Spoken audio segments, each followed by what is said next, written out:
Hello. Hello, you should feel real special. You're the first. So, Oh, okay. look Well, at that. Look how the I cookie crumbles. expect red carpet rollouts for me coming up to you. Don't roll your eyes at me. Come on now. This right here is a look, one for the The books. debut of Daxton was unreal. Your social status has skyrocketed so much that now people hate you. You used to make that face all the time. Jaw on the ground. Pick it up. And now my face is so relaxed. Oh my god, that's why popular people age better. I obviously, I mean, I already told you how impressed I was with this season. Y'all keep getting better and better and more mature and all that stuff. But before we get into Never Have I Ever, I need to know about how you experienced the Great Rogers outage of 2022. I didn't.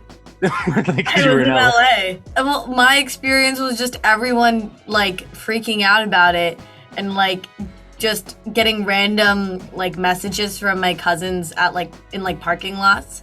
At, like my one cousin went to like the Michael's parking lot. Yeah, and it was a lot of me. I'm gonna be honest, just saying, "Hat, not my problem. Sucks." So Yeah. Well, listen. And again, like now we got to talk about like the thing, like third season Never Have I Ever. I remember the first time we talked about Never Have I Ever. I mean, first of all, we were celebrating that. Oh my God, there's a Tamil Canadian out there making it and representing us. But also, like you were kind of like the first brown teen of North American television, right? But I think, I mean, I'm like, I mean, I'm sure there are others, but to have like a popular to really but break to have like a lead role, a lead role in I in feel like high there's school very series. few. Like, Yeah. But I mean, now you have company because you got these Bridgerton girls, you got Aman Vellani over at Disney Plus and Ms. Marvel and stuff. So I'm like, I guess the question is, y'all form a gang on Sunset yet? How does that work? Why would he form a gang on Sunset? She's like Brown Town up in LA, nothing like No, that. no, I love all those guys. They're all great gals, and it's awesome to see that. It's all first of all three different genres, which is nice. Mhm. We got the superhero, we got the period pieces, and then we got Sherman Oaks. But yeah, no, it's really awesome to see that like this is slowly but surely happening. Like it actually is a thing that's coming up in film and TV, and there's more characters for brown girls to relate to. That's all I've ever wanted, right? Just different characters for people to relate to. Yeah. Well, I mean, then I think the success of Never Have I Ever still definitely probably facilitated that in some ways, right? And helped that. Maybe I think hope. so. I mean, We're I think gonna claim it. I don't know. I don't know if I want to claim it as much as I'd like to hope that it was an inevitable outcome. Nice. Okay. That's what I would like to think. Yeah. Well, okay, so let's talk about, I mean, so I was saying like part of what really impressed me about the season, just how much more mature this show keeps getting and how much more confident you guys into like, in terms of the way you approach certain subject matter. So now I want to have a serious conversation. Okay. Because the serious conversation is about sex, which we talked jokingly about the first time around in season one. But this season, I mean, I'm thinking of the first episode where Maitreyi's feeling pressured to have sex. Sorry, not Maitreyi. Davey's feeling pressured to have sex. Sorry, must clarify that, right? And you have this moment where your mouth, your words are saying yes, but your body's saying no, and you're clenched up. And Paxton reads that and gets, backs off of that. And I just thought, like, initially I was like, wow, like, that scene kind of played lightheartedly and tenderly. But then I was like, wow, like that's kind of huge to have a male character reading body cues, because you know how often they're not even reading verbal cues, let alone body cues, and so it's like, so I wanted to like know like what kind of conversations went into depicting that scene and how that kind of how reading the body cues and stuff is handled. Yeah, I mean, I remember like reading the episode and just being so happy that like we were going to tackle this, because like how often do we get to see such a thing tackled on in general, like how often do we get to see the main character, guy or girl, say like, oh, I'm actually not ready, and that's that, and they're not like shamed for it. What I love is exactly what you said, that Paxton got to read the body cues too, and it's a good example of what should happen in that situation, and he didn't shame her for it after. It was a sweet, tender moment after, and it's, if anything, you're more Team Paxton after that, if you will, right? 'Cause you're like, oh shit, like these guys are really cute together. They actually genuinely care about each other. He's looking out for her. She feels safe, When doing the scene, it's all about like, I remember making sure at the top of the scene, it's very much so like Davy's taking control, you know, she's very like in charge. We never want to depict it as Paxton's forcing her, putting her into this position, having this expectation of Davy, because the entirety of the episode, that expectation is completely fabricated in Davy's head. It's never given from Paxton. We always made sure to play it that it's never Paxton feeling like, oh, I want this, and I'm going to make sure Davy knows. Like, at the top of the scene, when they're making out, Davy's definitely in charge. It's still, like, fun. It's what they're comfortable with, both. You know, it's what Davy's comfortable with, until, you know, she's stressed, and he notices, and he's like, all right, it's cool. And it's not all about, nothing is ever making her feel bad about not being ready. That's, too, another thing that I really like. She's not made to feel bad, and she doesn't feel bad. She's actually at the end, she's like, yeah, like, we're better than ever. We're really, really good.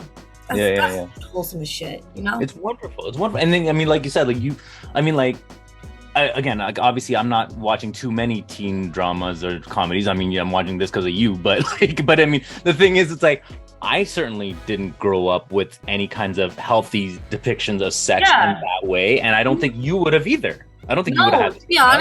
To be honest, no, I think that's what made me really happy when I read the episode, because I was like, I would have killed to see something like this, you know, way back when. Like, this is, like, nice to know that Davy's not a freak, or that he's not a loser because of this. She's still the person that Paxton still very much so likes, and that she can still have this awesome, healthy relationship, you know?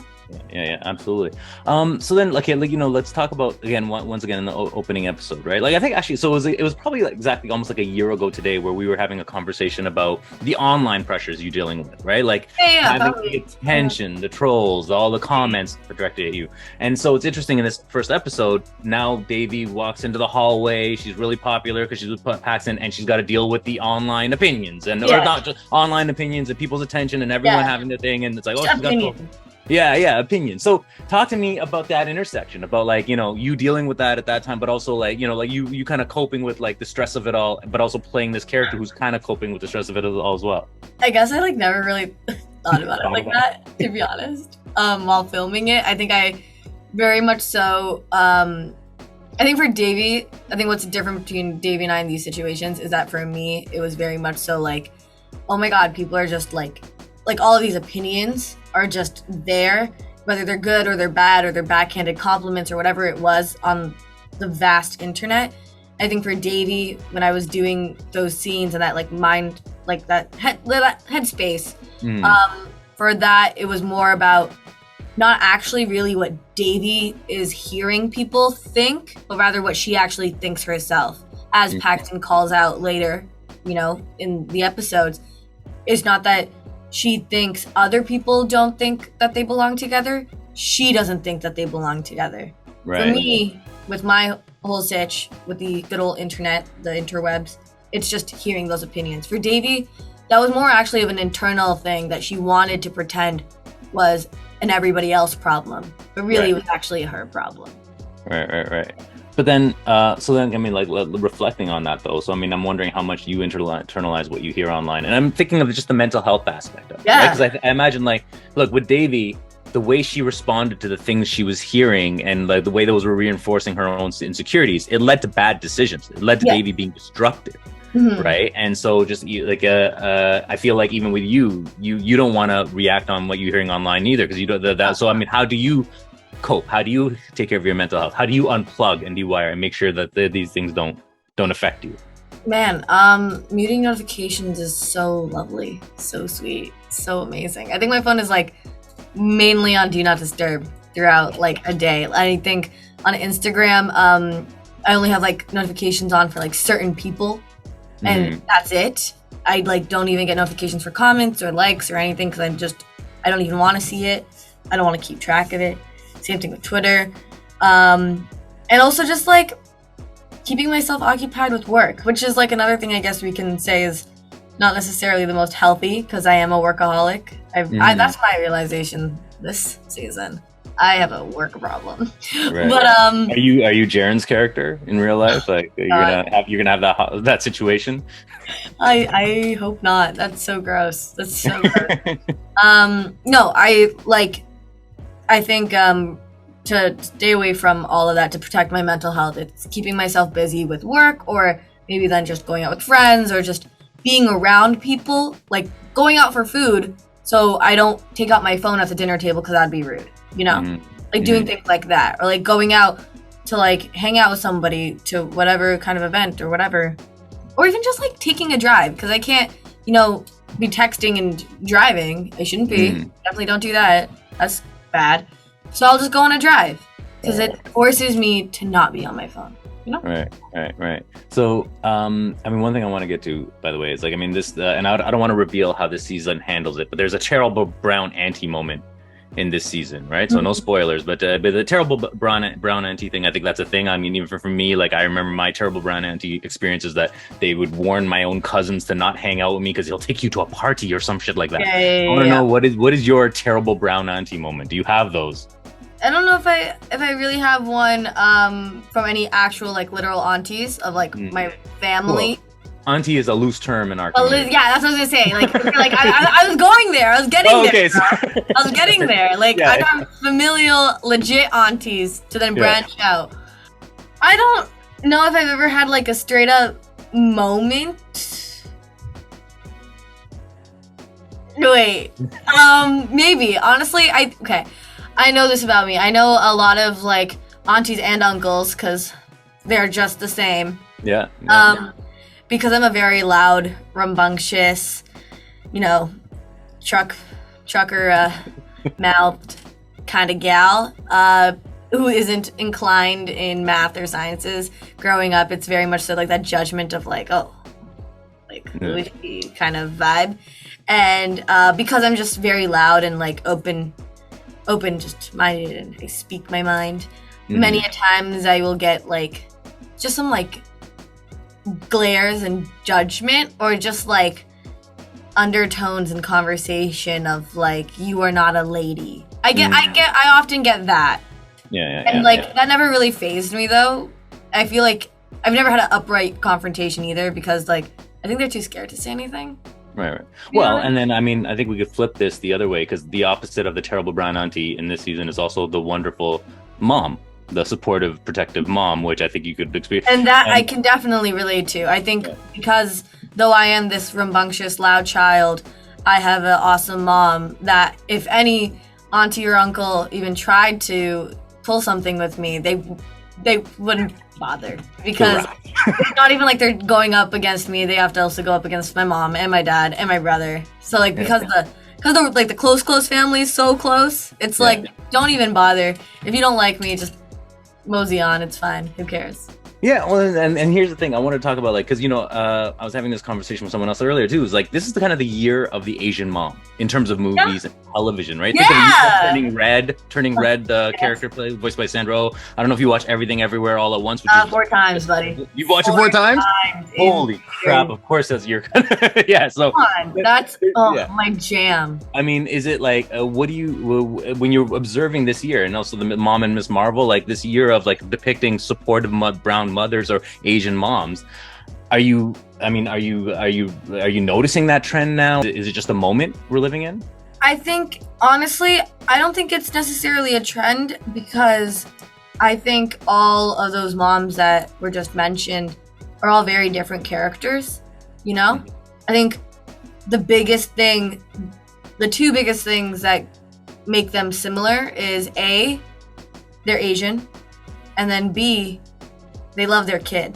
Like in every single one of those examples, they just love their kid, and like none of them hate their kid. So that's good. And they're Asian, but they're all very different. Like I wouldn't think Ming from Turning Red is similar to Nalini. Sure, like there's moments, yes, but they're two different characters. Nalini to Michelle Yeoh's character in Everything Everywhere All at Once, Devlin, completely different, but also what's refreshing on another level is that one is someone who can go through a multi-dimensional world and, change things at her will of her mind. One can turn into a giant red panda, and one's a dermatologist. Right. They're all very different, and I think that's amazing. I feel like it's a disservice to call it a trend. I think it's just, yet again, the natural, inevitable way things were going to go. And I'm very delighted that they're all different, because it's the same idea as having different brown girl characters show up. Moms deserve good representation too.